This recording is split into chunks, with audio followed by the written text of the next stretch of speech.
Membres du gouvernement et représentants d'institutions reçoivent le nouveau statut général de la fonction publique des mains de la ministre d'État Anne-Désirée Ouloto, un outil de gouvernance et de performance de l'administration publique.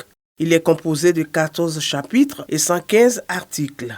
Plusieurs facteurs tels que l'évolution du cadre juridique de la gestion des fonctionnaires et agents de l'État, l'essor des technologies de l'information et de la communication et leur impact sur la gestion des fonctionnaires, l'apparition de nouveaux emplois qui n'étaient pas encore pris en compte dans la nomenclature des emplois de l'administration publique, n'ont cessé de montrer la pertinence de l'élaboration des nouveaux statuts. C'est la raison pour laquelle cette activité a été inscrite au nombre des réformes à mener au sein du ministère en charge de la fonction publique.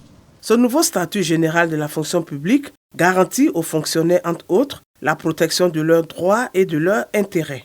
Chères travailleuses et travailleurs, nous viendrons vers vous pour partager cette nouvelle loi. Par ailleurs, pour vous former à la démarche et à la méthode du dialogue social, pour vous aider à faire avancer vos discussions dans les comités sectoriels de dialogue social, pour trouver des solutions aux préoccupations urgentes à caractère de gouvernance. Après celui de 1993, le nouveau statut général de la fonction publique enregistre des avancées notables. La loi prévoit la prise en compte des agents publics comme fonctionnaires en laissant la possibilité de faire des aménagements spécifiques liés au statut particulier, tel que prévu par l'article 101 de la Constitution. Un renforcement des droits du fonctionnaire par la création du congé parental, du congé de paternité, de l'institution d'une visite médicale annuelle, d'une couverture sociale, de l'aménagement de l'environnement du travail.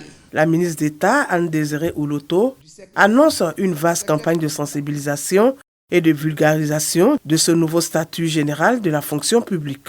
Nous devons ensemble, à l'occasion de cette campagne, montrer notre détermination à bâtir ensemble la nouvelle fonction publique, indispensable à l'émergence d'un service public de qualité, au cœur de la transformation qualitative de notre société. Pour une meilleure visibilité du nouveau statut général de la fonction publique, la ministre d'État Anne-Désirée Ouloto sollicite l'appui de la presse. Elle a donc convié les responsables de différents organes à une rencontre d'échange.